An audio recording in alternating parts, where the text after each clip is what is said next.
నా పేరు రఫీ బైరెడ్డిపల్లి. ఏం చేస్తుంటారు? నేను టైలర్, మామూలుగా చిన్న చిన్న వ్యాపారం చేసుకుంటాను.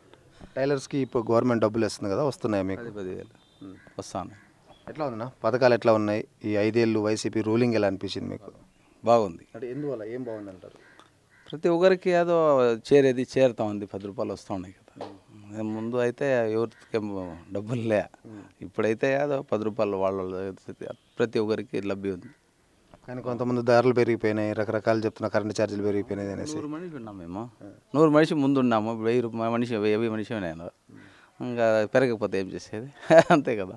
1 కిలో బియ్యం ఉంటే తినేవాళ్ళం ముందు 6 మనిషి ఉంటే ఇప్పుడు 10 మనిషి అయినాం కదా, కాబట్టి ఇంకా పెరుగుతుంది మామూలు. మీ ఊరికి సంబంధించి బైరెడ్డిపల్లికి సంబంధించి ఇక్కడ ఏమైనా సమస్యలు ఉన్నాయన్నా?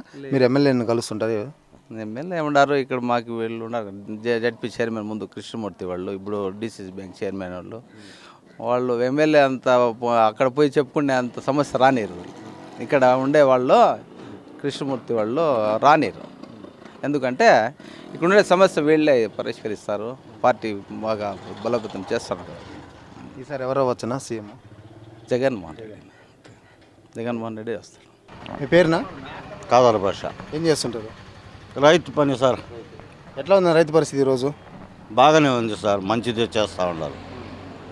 గిట్టుబాటు ధర వస్తున్నాయా మీకు? గిట్టుబాటు ధర వస్తుంది, పర్వాలేదు. ఇప్పుడు ఈ ప్రభుత్వంలో రైతు భరోసా కేంద్రాలు పెట్టినారు కదా, రైతు భరోసా కేంద్రాలు పెట్టకముందు పరిస్థితి ఎట్లా ఉంది, ఇప్పుడు ఎట్లా ఉంది మీకు?